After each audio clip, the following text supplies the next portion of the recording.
इतिहास में घटे सबसे अजीब इत्तेफाक जिन्हें जानकर आप भी हैरान हो जाओगे। नंबर 1, साल 1998 में मॉर्गन रॉबर्टसन नाम के एक लेखक ने एक फिक्शनल कहानी लिखी थी और इस बुक का नाम था फ्यूटिलिटी। इस कहानी में एक शिप का जिक्र किया गया है जिसका नाम टाइटन द अनसिंकेबल था। इस जहाज के बारे में लिखा गया था कि टाइटन अपने जमाने का एक विशाल जहाज था जो कभी नहीं डूब सकता था, लेकिन अपने पहले ही यात्रा के दौरान टाइटन अटलांटिक ओशन में एक आइसबर्ग से टकरा गया और डूब गया, जिसमें हजारों लोगों की जान चली गई। लेकिन हैरानी की बात यह है कि इस बुक के पब्लिश होने के 14 साल बाद एक ऐसा ही जहाज बनाया जाता है जिसका नाम टाइटैनिक था, जिसके बारे में आपने भी सुना होगा। हैरानी की बात थी कि 14 साल पहले लिखे गए एक बुक में टाइटन शिप और टाइटैनिक की डिटेल्स हूबहू मैच होती हैं। जैसे दोनों ही जहाजों को अनसिंकेबल कहा गया था, दोनों ही जहाज अपने जमाने के सबसे विशाल जहाज थे,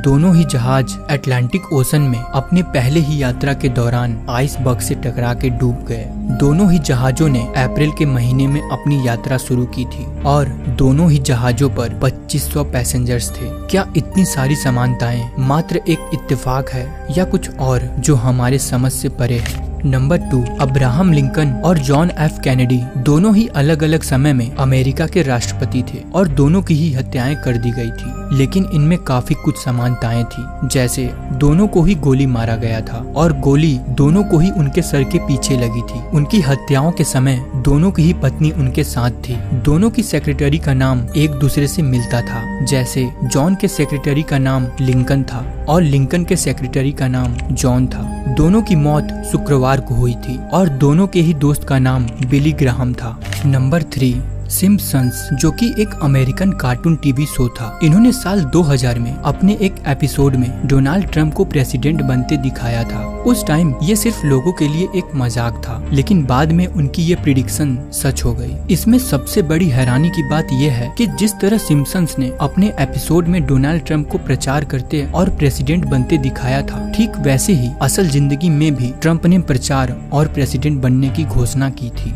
नंबर 4, साल 1893 में यूएस के टेक्सास में रहने वाले हेनरी जिगलैंड नाम के एक व्यक्ति ने अपनी गर्लफ्रेंड के साथ चीट किया और उसे धोखा दिया, जिससे दुखी होकर उसकी गर्लफ्रेंड ने सुसाइड कर लिया। जब ये बात उस लड़की के घर वालों को पता चली तो उसके भाई ने गुस्से में आकर गन उठाया और हेनरी के घर पहुंच गया, जहां हेनरी अपने गार्डन में खड़ा था। हेनरी को देखते ही उस लड़की के भाई ने हेनरी पर गोली चला दी और हेनरी जमीन पर गिर गया। उस लड़की के भाई को लगा कि हेनरी मर गया और उसने खुद को भी गोली मार ली और उसकी भी डेथ हो गई। लेकिन हेनरी पर चलाई गई गोली हेनरी के चेहरे को छूते हुए पीछे एक पेड़ में जा लगी और हेनरी को मामूली चोट ही आई। 20 साल बाद 1913 में हेनरी अपने घर का रेनोवेशन करा रहे थे और उन्हें कुछ लकड़ियों की जरूरत पड़ रही थी। हेनरी ने सोचा कि गार्डन में लगे पेड़ को कटवा दिया जाए, लेकिन वो पेड़ काफी बड़ा और मोटा था जिसे काटना काफी मुश्किल था। इसीलिए हेनरी ने उस पेड़ में डायनामाइट लगाकर उसे उड़ाने का डिसीजन लिया और जैसे ही उस पेड़ में ब्लास्ट हुआ, उसमें धसी गोली तेज रफ्तार से बाहर निकली और सीधा हेनरी के सर में जा लगी और हेनरी की मौके पर ही मौत हो गई।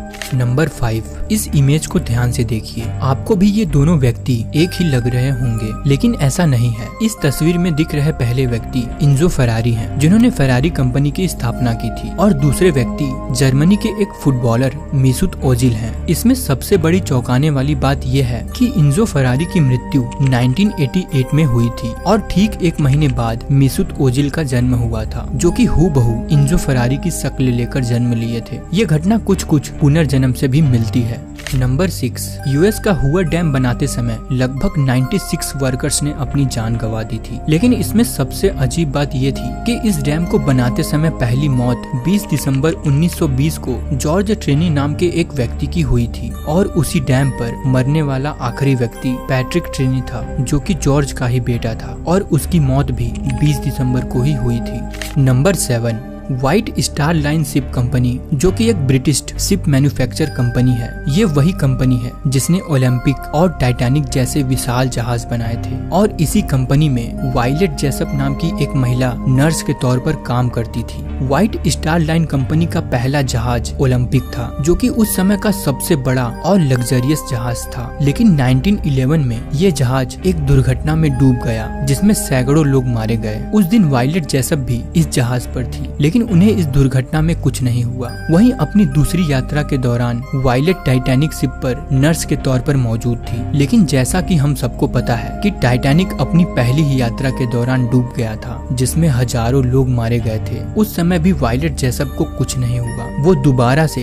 इतने बड़े दुर्घटना में बच गई। और इतना ही नहीं, वायलेट अपनी तीसरी यात्रा में वर्ल्ड वार 1 के टाइम 1916 में वायलेट को एक ब्रिटानिक नाम के मेडिकल शिप पर नर्स के रूप में तैनात किया गया था। लेकिन अनफॉर्चुनेटली ब्रिटानिक जहाज एक जर्मन माइन से टकरा गया और ब्लास्ट के कारण ये जहाज 1 घंटे के अंदर ही डूब गया, जिसमें कईयों ने अपनी जान गंवा दी। लेकिन वायलेट जेसप फिर से बच गई। ये घटना सबसे अजीब थी। हर बार वायलेट का इतने खतरनाक दुर्घटना में बच जाना उनकी किस्मत थी, या जिस जहाज पर वो होती उसका डूबना उनकी मनुष्यत। दोस्तों, उम्मीद करते हैं आपको हमारी ये वीडियो पसंद आई हो। अगर वीडियो